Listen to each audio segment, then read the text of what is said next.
ଭାରତ ମାତା କି ଜୟ। ବନ୍ଦେ ମାତରମ୍। ବର୍ତ୍ତମାନ ଭୀଷଣ ଗ୍ରୀଷ୍ମ ପ୍ରବାହ ଯୋଗୁଁ ମହିଳା ଏବଂ ଶିଶୁ ବିକାଶ ବିଭାଗ ସିଧାସଳଖ ଭାବରେ ଅଙ୍ଗନବାଡ଼ି କେନ୍ଦ୍ରଗୁଡ଼ିକୁ ଛୁଟି ଘୋଷଣା ନ କରି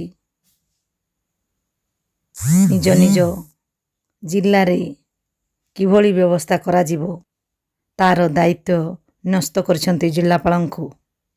ତେବେ କେବଳ କେନ୍ଦ୍ରାପଡ଼ା ଜିଲ୍ଲାରେ ହିଁ ଗ୍ରୀଷ୍ମ ଛୁଟି ମିଳିଛି ଜୁନ୍ 17 ତାରିଖ ଯାଏଁ। ଆଉ ବାକି କୌଣସି ଜିଲ୍ଲାରେ ଆଜି ପର୍ଯ୍ୟନ୍ତ ଜିଲ୍ଲାପାଳ ଏ ପଦକ୍ଷେପ ନେଇନାହାନ୍ତି।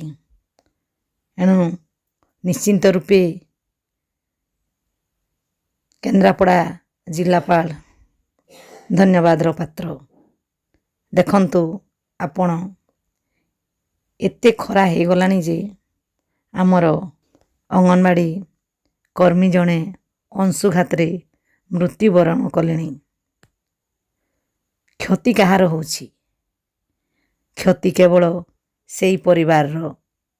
ସେଇ ପରିବାର ଅପୂରଣୀୟ କ୍ଷତି ସହ୍ୟ କରୁଛି।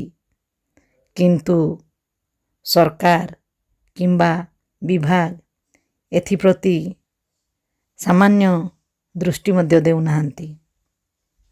ଏଣୁ ଅନୁରୋଧ, ନିଶ୍ଚିନ୍ତ ରୂପେ ଏହା ପ୍ରତି ବିଚାର କରି ଗ୍ରୀଷ୍ମ ପ୍ରବାହକୁ ଦୃଷ୍ଟିରେ ରଖି ସମସ୍ତ ଜିଲ୍ଲାରେ ଗ୍ରୀଷ୍ମ ଛୁଟି ପ୍ରଦାନ କରିବେ। ଧନ୍ୟବାଦ।